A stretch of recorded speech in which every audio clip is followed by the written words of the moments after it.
Hi everybody, my name is Shannon. Welcome to my channel, Another Yarn. Thank you so much for joining me today. I greatly appreciate it. You know, I was thinking, I think all week long I have been wearing things that I have personally made. This is a free pattern on the Premier website, lace leaf top, something like that. I'll link that down below in the description box if you're interested in the pattern. I use Universal Yarns Bella Cash, and surprisingly, I mean, to my great surprise, I think I used 3 balls of yarn because that's all I had. It was part of a mystery yarn challenge exchange where I got mystery yarn sent to me, i.e. I didn't know what I was getting, right? And had to come up with something. And this was part of the stuff that was in the box. And it's a blend with like 4 or 5% cashmere in it, something along that lines, fingering weight yarn. And I'm like, I have to make a top with that. I absolutely have to. I was shocked I was able to get this. I am a large XL, right? Somewhere around that size. But there it is. It's got the lace detail right around the front, right here, just all the way down the front. And the back is just stockinette. Very simple shaping, really no sleeve to even speak of at all. Once you do your raglans, you're just finishing off with that. And a rolled collar. I thoroughly enjoyed this pattern. I really did. And like I said, I thought, well, I might as well come on with another one because I believe every video this week I have shown something that I made, to include my 20-year-old sweaters. Yeah, I really like those. Boy, looking at those, wasn't that fun? I'm like, well, this is beautiful too, but I was doing intricate cables. I need to get back to doing some serious intricate cables. That just made me drool. There are certain designers. That one was Kathy Zimmerman. Nora Gone is another designer that I absolutely love for all the cables, the movement, etc. I love that. And then my friend has just ordered a kit from Ireland. I think it's erin.com. A kit from Ireland with the, the slightly toothy Irish wool, and then you get the coat of arms, whatever your family's name coat of arms. And she got that one that represents her family, because the history tells you on the different cables, it's each family name had a specific type of a cable design that they used. And so she's got the kit and she's ready and waiting. And then my husband went and picked out the family name for his side and everything. He's like, where's my new sweater? Like, I don't have enough sweaters going on, but that does intrigue me. It very much does, especially seeing the intricate work that I was doing, and it got me thinking, why was I doing such complicated, intricate work? Because the brown sweater that I wore yesterday was one of my first sweaters.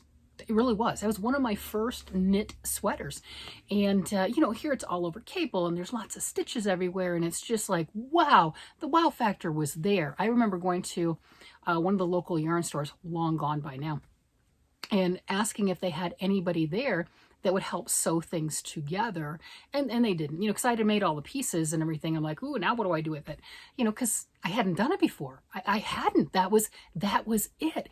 And I didn't have anyone around me saying, no, you can't do that. I mean, I had the magazine and I'm like, I drooled. Oh my gosh, I drooled over that. I'm like, I have to do it. I just do. That was a 2003 magazine. And what changed? Well, it got me thinking. I know exactly what changed. Ravelry came about and got really popular and very prevalent. And at one point, I was in Ravelry a lot. And I did a lot of, let me try to help the designer. And what I mean by that is I made a lot of things, test knits, test crochet projects. I did test knitting for Knit Picks for a couple years. I did, until it wasn't fun. There wasn't anything wrong with it. We didn't leave, part ways, negatively or anything like that.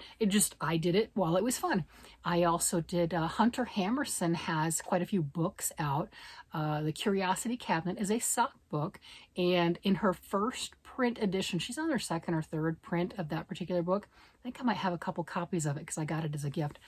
I made a pair of the socks in there, and my name in the first edition of the book is printed in the book. Not in the later editions. She took that part out, but that was part of it. Or the people that did the test knitting for her, they got their name in there. You got the pattern for free, and then you got bragging rights. I mean, let's face it, it was bragging rights. It wasn't a paid position, but it was fun.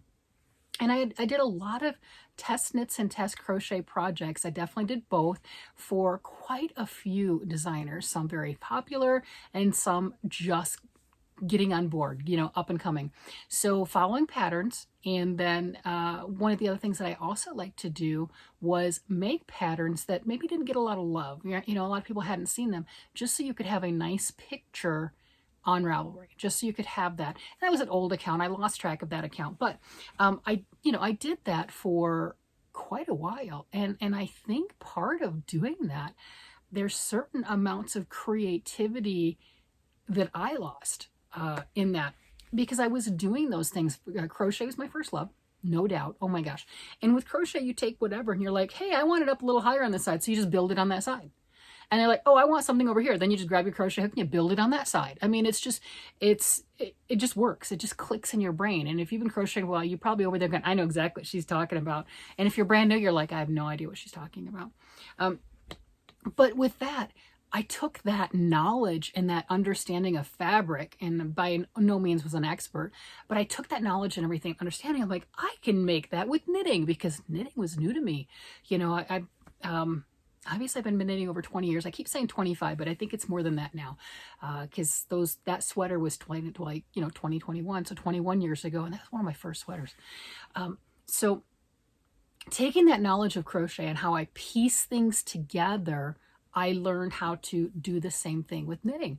I remember, and I wish I had a picture of it, doing with it was Lamb's Pride worsted weight wool. I had some leftovers from something else, and I made a sweater for my daughter, and the cables were a different color than the rest of it. So I changed the yarn for the cable itself. So that really made it pop. And I had right here, the saddle sleeves going up the cable right here, all the way up to the neck. And then, you know, the shoulder and everything met here, right? So you had a piece this way. And I'm like, that's kind of intricate. And I think it's interesting now. If I looked at a pattern, I'm like, oh, I don't want to do that. That's crazy. That's a lot of work. I want top down in the round, no sleeves. Why? I mean, that's pretty much what I want to do right now. It really is. Or I've done the bottom up, come to here and everything, and have the 2 sleeve tubes like my husband's, and then finish it up going around and around and around in the raglan, right? That's the new preferred method for making garments. This is a top down in the round. I mean, very easy. The dresses that I tend to make for my granddaughters are top down in the round, and then I just whatever flare, whatever comes out. You know, what changed? And I really think that it was the prevalence of Ravelry. As much of a wonderful tool it has been, and an introduction to all ages into the crafting realm. And, you know, you have a pattern for just about anything at your fingertips. You know, be careful. It's like any other social media. You can get into that, sucked in, and you're like, where'd the day go? It's nighttime and I don't have nothing done and not feeling good about myself. But seeing my sweaters in a new light kind of got me thinking, maybe I should go back to some of those older patterns where you piece them together, you know, like a quilt pattern, right? Because a quilt pattern, you don't just have one piece of cloth and everything and just cut it in, you know, one huge piece like a poncho or something, cut a neck hole and just kind of seam it up. No, you got multiple pieces. You've got shaped arms, and it gives a very tailored look. Yeah, is it intimidating? Yes. Yes, that is 100% intimidating. Do you really have to pay attention to your row and stitch gauge? Yes, you do. And do you have a tailored product when you're done? Yeah, you really do. So maybe I want to do some more things along that. Now, the brown sweater I just finished. I got the book right here. Oh, here we go. Drop my basket. Okay, so that was in this book. Like I said, it's a 2003 interweave knitting book, but magazine, but you can still get the pattern I made. You can still get that. And I did link that. I'll link it again since I'm talking about it. So this it's on her. She's a tiny little lady, right? Kathy Zimmerman. You can see. Okay, let me. There we go. Okay, there, little bit. Sorry about that. You know, the ring light, but you can see that is a big, oversized, boxy type sweater on her, and her cuffs are rolled up. Well, I'm a lot bigger, and you saw with the brown one, it fit similar to that. It was a larger sweater. Now that had shaped arms. They didn't have the cap sleeve, so it was like a big triangle, like this, you know, big triangle and everything. Yeah, so it was like that, but I had to figure that out. And then front and back, I did have the neck lowered. It is lower in the front than it is in the back. There was some pieces to that, some design elements to it beyond putting in all the cables. And I think maybe it's time that I go back to that. Some garments look better with structure. I like this. This is stunning. This is a confidence builder. A lot of the other ones that I talk about that are fantastic confidence builders, if you're beginner or you just want something that's easy and relatively mindless as far as that goes, Brick is a BRICK, and it's free one on Ravelry. Brick is a free pattern. I use that as a template, top down, easy, use it as a template. You can do anything you want to with your own stitches. Another one is Flax by Tin Can Knits. That is another beautiful, wonderful pattern for a sweater, all sizes. And Harvest is a cardigan that is just spectacular. That is another confidence building, nice polished piece. But I'm looking at wanting to get back into that wow statement piece that people look at you and they just have no idea that you made it, because I mean, obviously, you know, that is just too spectacular. You had to buy that at a boutique someplace. I'm looking at doing that again. My color works were definitely in that realm, very intimidating to me at one point. I mean, everything was intimidating at one point, but I got over it. And from the comments down below, you guys are getting over it too, which I think is amazing. So something along that line. I want to do a cable texture. I think this year, and I have not done a lot of texture this year. Well, a couple of the kids' things I'm working on with texture. The baby texture book. I mean, it has texture in the title of the name, but I'd like to do some more texture and some lace. Truthfully, that's 100% what got me into knitting 20 plus years ago. I was already crocheting cables. I can front post and back post like the best of them. You know, I was already doing my own job on that with crochet. I could make sweaters. I made quite a few of them. You know, I mean, we supplemented our income with my crocheting before. Didn't make a lot of money, just like everyone else doing marketing, but I'm telling you, the $20 came in when I needed it. You know, we'll leave it at that. I mean, I got it when I needed it. But I want to do that wow factor again. And I think all of the resources that are so spectacular have kind of pushed it to where my brain doesn't have to think anymore, or I don't have to put in anymore, where, you know, I'm looking at, because there's so many options, I'm looking at, oh, that one's easy, I can do that. That one's whatever. Or maybe it's a speed thing, because, you know, if I want to make a cable, I mean, look at these ones on the front. Those are nice too. You know, those, there we go. Those are really nice cables too. If I want to make a cable, you have to pay attention. If I want to make a cable, you have to look at it. And I don't want just a simple cable where, hey, I'm crossing a few stitches, no big deal. I want like what I made. I want it all over. I want it to say, wow. I want those cables to pop. I want it to just be the most ornate, beautiful thing.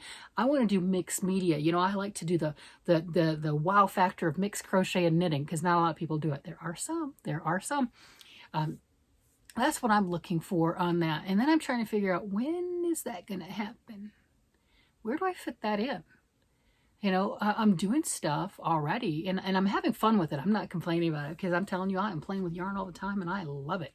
I think my only irritation for today, it's not really irritation, it's my fault. I came home and took a nap, which is fine. But I got up later than I planned on. I was hoping, now, I didn't set my alarm. I didn't ask my husband to wake me up, so whose fault is it? Oh, that would be me. That would be me, right? But I was hoping for maybe like a 10, 15 minute, you know, cat nap, regenerate, you know, feel nice and awake and lively and everything, and then go about the rest of my evening and get things done. No, that's not the case. I slept too long. I did. And it's like, but I don't have anything done. I had plans. I had plans today. Those didn't happen. No, I have plans today because there's things I want to work on. There's things I'd like to get done. There's things that I'm playing with. I mean, I'm excited about finding all the treasures that I found in one and only one bin for, you know, my Tackle It Tuesday projects and stuff, you know, tackling it. Ooh, it's going to happen, you know. Yeah, I'm really going off on that. So yeah, today I'm a little irritated at me, not anyone else, not blaming anyone else. It's my own fault. So I've got to regroup. Probably going to go to bed a little bit later because I took a little longer nap than I should have.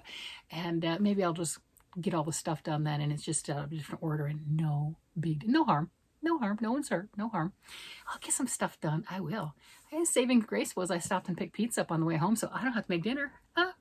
But we do make our dog food from scratch, and I did have to assist with that tonight. So, I mean, it was still cooking. It's all right. It's just fine. It's fine. But what are we working on? What are the things that you've realized in your crafting life or in anything as far as that goes? When you just kind of look at things and you like turn just a little bit and you look at it from a different angle, what did you pick up? What revelation did you have? Realization, something just clicked. For me, like I said, what clicked is we have things just handed to us. And it used to be, because my friends and I were talking about that too. It used to be people learned how to knit, learned how to crochet. A lot of people still don't know how to read patterns, right? So the patterns weren't there. You didn't know how to do anything. You just looked at something, you're like, I can do that. And you just did it. Well, how do I do it? I can't tell you. Like, it's not a secret. I'd love to share with you.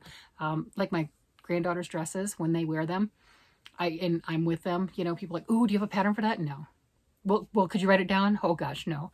Could you do it again? Not in a lifetime. No clue what I did. I just did it. It just happened. Yeah, I'd like to get back into some of that. It just happened kind of creativity. Yeah, well, you're not able to really link patterns for the, you know, down below on the, it just happened. I can link this, but, I'd like to do that, right? I'd like to do that wow factor again, just have fun with that. Kind of stepping up my craft. You know, every day I think I'm learning something new, a little bit more, and it's exciting. And I learned to crochet when I was 10, and I really got into knitting, you know, over 20 years ago. Like about 25 years ago is when I started knitting, because we've been in Colorado for 24 years. So I started to pick it up before we got to Colorado. I didn't really make anything with it. I was just playing with the stitches. I'd make something, you know, like a square or whatever, and, you know, no gauge, nothing else as far as that. Then I would rip it back out and I would go for it again. So yeah, I guess it's been about 25-ish years for knitting. But I like to get that wow again. You know, once I just realized that I was doing stuff in the beginning because no one was around to say, you shouldn't do that. That's hard. That's not a good first project. I'm like, but that's what I want to make. I got into knitting because there was a fancy cabled sweater. Never made it for my husband, but that's what I wanted. And I wanted that type of cable. I was already cabling and crochet, but I wanted the bendy, pliable that knitting has. You know, crochets a little stiffer because, you know, the way the yarn is and everything, and it takes more yarn, the whole 9 yards. But I wanted that bendy, pliable with the knitting. And I wanted the most ornate cables and bobbles. I was already crocheting popcorns, which is a bobble. I mean, come on, hello, got that. But I wanted all of that. And I wanted the intricate lace and stuff. And I did a lot of the intricate lace. I really did.